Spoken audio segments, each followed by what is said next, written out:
Hello students. तो हमने पिछली क्लास में जो था हमारा कौन सा हमारा टॉपिक चल रहा था, वो हम अपना धातु टॉपिक कवर कर रहे थे। धातु में हमने व्युत्पत्ति देख ली थी, है ना। और इसके बाद में हमने इसकी निरुक्ति भी देख ली थी, परिभाषा देख ली थी। उसके बाद में हमने इसकी उत्पत्ति देखी थी, है ना। उत्पत्ति देखी, उसके बाद में हमने इसका आहार आहार मतलब सॉरी मतलब इसकी जो बनने की जो पूरी प्रोसेस थी वो देखी। उसके बाद में धातु के कर्म यानी कि फंक्शन देखे। उसके बाद में जो हम बात करने वाले थे वो धातु पोषण न्याय यानी कि धातुओं का पोषण कैसे होता है उसके बारे में जो अलग अलग हमारे आचार्य हैं उन्होंने अलग अलग बात की है ना। तो किस तरीके से उन्होंने बात की है वो हम यहाँ पर बात करेंगे। धातु पोषण के लिए अलग अलग आचार्यों ने अपने मत दिए। मत मतलब अलग अलग वोट दिए, अपनी अपनी अलग अलग बात रखी कि धातुओं का पोषण इस तरीके से होता है। आचार्य हमारे बहुत सारे हैं, वाग्भट हैं, आचार्य सुश्रुत हैं, आचार्य चरक हैं, चक्रपाणी, डल्हड़, बहुत सारे हैं ना। तो अलग अलग आचार्यों ने धातु के पोषण के लिए अलग अलग अपने मत दिए, जिनमें से 3 मतों को विशेष रूप से स्वीकार किया गया। ठीक है, उन सब मतों में से कितनों को लिया गया? केवल 3 को। ठीक है, वो 3 कौन कौन से हैं? इन धातु पोषण के मतों को न्याय कहा गया है। ठीक है, यही न्याय है। ठीक है, आपने पढ़ा होगा न्याय कितने हैं? 3 है, खली कपोत न्याय, शीर्षाधीन न्याय और शीर्षाधीन न्याय, खले कपोत न्याय, केदारी कुल्या न्याय। ठीक है, 3 न्याय आपने पढ़े होंगे। तो इन धातु पोषण के मतों के लिए जो दिया गया मत है वो कौन सा है? न्याय। ठीक है, तो सबसे पहले धातु पोषण में अलग अलग आचार्यों ने अलग अलग मत दिए। इनमें से केवल 3 हमने जो थे सेलेक्ट किए। उन सेलेक्ट जो धातु पोषण का मत है उनको ही न्याय कहा जाता है। तो अब कोई न्याय पूछे तो आप बता दीजिएगा। ठीक है, उसके बाद में जो पहला न्याय आता है वो है क्रम परिणाम पक्ष या शीर्षाधीन न्याय। इसका जो मेन आपको नेम देखने मिलेगा वो मिलेगा शीर्षाधीन न्याय। एग्जाम में आपको शीर्षाधीन न्याय ही देखने मिलेगा। ठीक है, और क्रम परिणाम पक्ष ये बहुत कम आता है लेकिन आपको याद रखना है। क्यों कहते हैं क्रम परिणाम पक्ष? आगे आएगा। ठीक है, तो शीर मतलब जैसे आपने पढ़ा भी होगा, शीर मतलब होता है दूध, दूध मतलब मिल्क। दधी मतलब होता है दही। ठीक है, तो इसी के ऊपर आपने धातु पोषण के लिए आचार्यों ने समझाने की कोशिश की। क्या?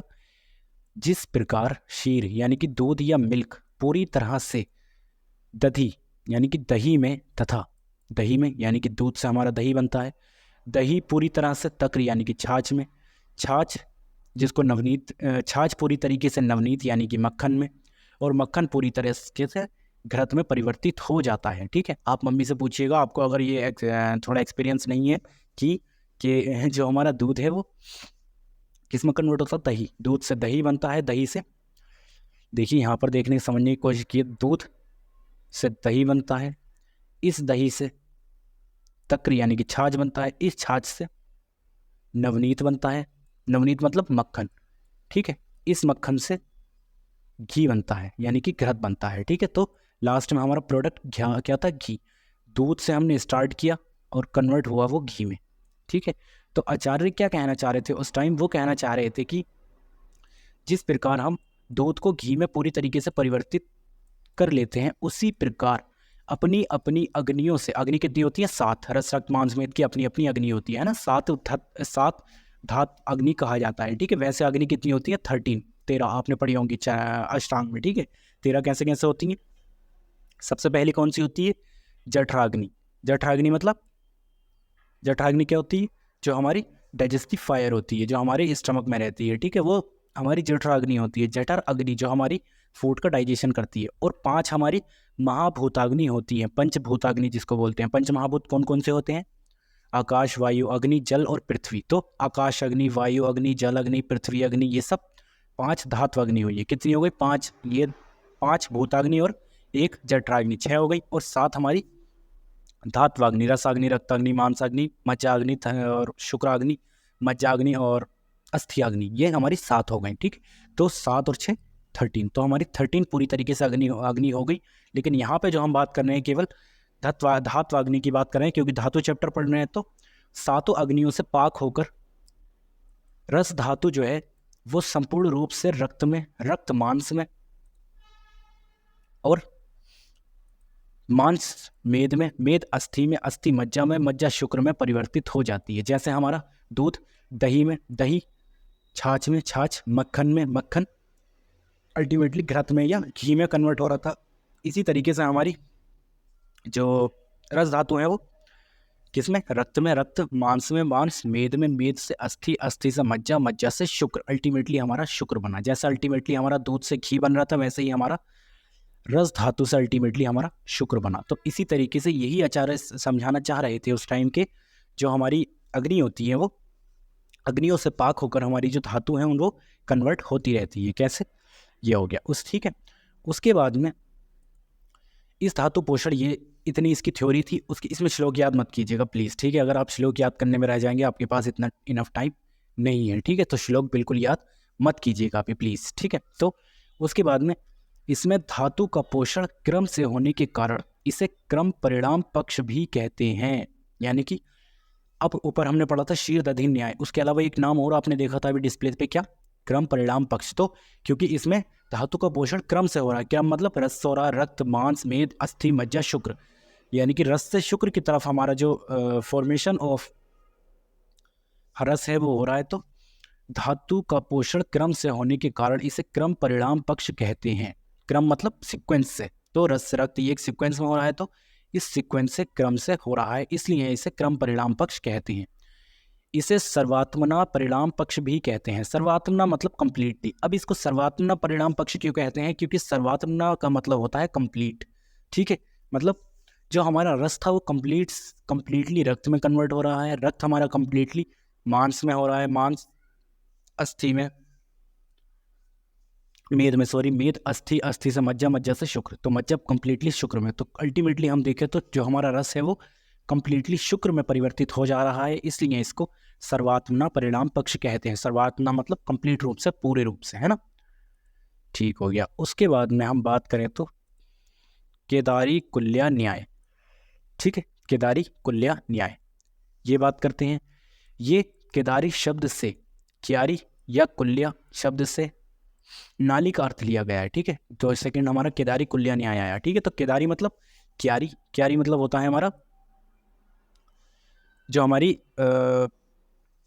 खेतों में, अगर आपने देखी होंगी हमारे फील्ड्स में जो ऐसे सेप्टेशन बना देते हैं ना, सेप्टेशन करके फिर उसमें फसल लगाई जाती है, तो क्यारी।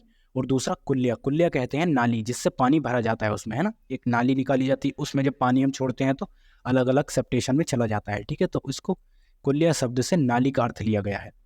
क्या कह रहे हैं? जिस प्रकार खेत की सिंचाई की जाने पर पानी खेत में बनी सबसे पहली क्यारी में जाता है, उसी प्रकार उसके बाद दूसरी क्यारी में, इसी क्रम से खेत की अंतिम क्यारी तक पहुंचता है। वैसे ही आहार रस सबसे पहले रस धातु में जाता है, उसके बाद रक्त धातु में जाता है ना। और इसी क्रम से होते हुए उत्तर की मांस धातु आदियों में जाकर उनका पोषण करता है। मतलब सबसे पहले आहार रस से हमारा आहार का जठराग्नि, जठराग्नि मतलब डाइजेस्टिव फायर से हमारा आहार जो था उसका डाइजेशन हुआ। डाइजेशन होने के बाद क्या हुआ? आहार रस बना। वो आहार रस जिस प्रकार से हम जब पानी छोड़ते हैं तो नाली से होता हुआ पानी सबसे पहले उस क्यारी या सेप्टेशन में जाएगा जो सबसे पास होगी, है ना।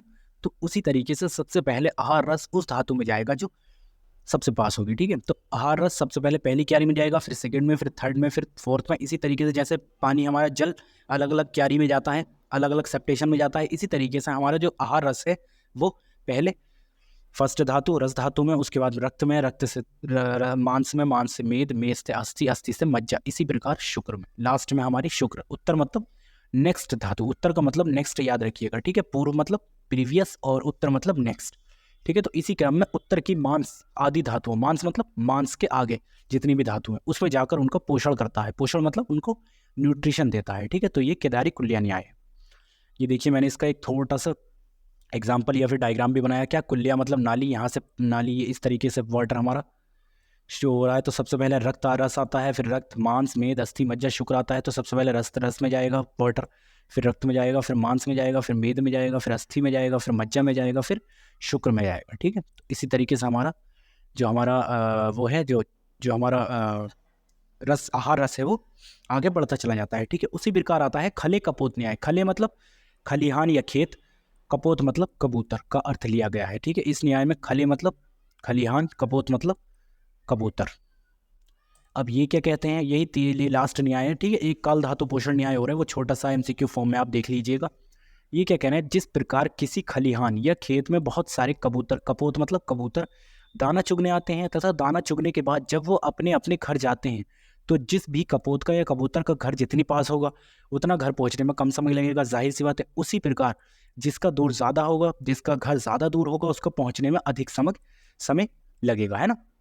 अल्टीमेटली क्या कहना चाह रहे हैं कि स्टोरी फॉर्म में याद रखिए, मानिए बहुत सारे कबूतर जो है 5-6 कबूतर अपने घर से निकले दाना चुगने सुबह, तो शाम में जो सबसे पहले कबूतर अपने घर पहुंचेगा वो पहुंचेगा कि जिसका घर सबसे पहले पास हो, उसके बाद जिसका थोड़ी दूर होगा वो जाएगा, और लास्ट में वो पहुंचेगा जिसका सबसे दूर होगा, ठीक है। उसी प्रकार इन्होंने इसी चीज़ का सहारा लेते हुए ये समझाने की कोशिश की, जैसे ही वैसे ही आहार रस बनने के बाद, सबसे पहले आहार रस बना था, हमने देखा था जिस भी धातु का स्थान पास होगा उसमें आहार रस पहुंचने में कम समय लगेगा, जाहिर सी बात है कबूतर की तरह, तथा जिसका स्थान दूर होगा उसमें आहार रस पहुंचने में उतना ही अधिक समय लगेगा, है ना। तो सबसे पहले स्थान किसका होगा, जाहिर सी बात है रस धातु का, क्योंकि रस धातु ये हमारी पहले आती है, तो पूर्व मतलब मैंने बताया प्रीवियस धातु मतलब रस धातु, और उत्तर मतलब लास्ट धातु या नेक्स्ट धातु, वो कौन सी है, शुक्र धातु। तो सबसे पहले जो हमारा आहार रस है वो किस में पहुंचेगा, रस धातु में, है ना। और उत्तर धातु हमारी सबसे देर में किस में पहुंचेगा, लिखने में थोड़ी प्रॉब्लम होती है, शुक्र में, है ना। सबसे पहले रस में और लास्ट में शुक्र में। जैसा आप यहाँ पर मैंने थोड़ा सा डायग्राम इसका भी बनाया, जैसे आहार रस, यहाँ पे आहार रस आपका फॉर्म हुआ और आहार रस में सबसे पहले रस था, तो रस में पहुंचा, सबसे पहले रस पाया गया। रक्त उससे दूर रहता था, रक्त का स्थान उससे ज़्यादा, उसका घर और ज़्यादा दूर था तो रक्त में गया, उससे ज़्यादा दूर मांस का घर था, उसमें और ज़्यादा दूर गया, उससे ज़्यादा दूर फिर मेद का घर था, मेद गया, सबसे ज़्यादा दूर अस्थि का घर था, तो अस्थि में सबसे ज़्यादा टाइम लगा। उसके ऐसे ही थोड़ी स्पेस कम थी, आप लोग बना लीजिएगा। मज्जा में जाएगा, मज्जा के बाद शुक्र में जाएगा, शुक्र में सबसे लास्ट पहुंचेगा। तो एमसीक्यू फॉर्म में आता है कि सबसे पहले आहार रस जो खले कपोत न्याय के अनुसार कौन सी धातु में पहुंचेगा, तो हमारी मेद धातु में पहुंचेगा, ठीक है। तो इसके बाद अगर हम बात करें तो एक काल धातु पोषण न्याय, ये कुछ नहीं है, ये एक काल धातु पोषण न्याय की एक लाइन याद रखनी है। आहार रस जो है व्यान वायु के द्वारा, आपने वात पित्त कफ में वात के 3-5, आपने अगर अष्टांग पढ़ी होगी तो उसमें 5 टाइप्स आते हैं 11th या 12th चैप्टर में आई थिंक, है ना।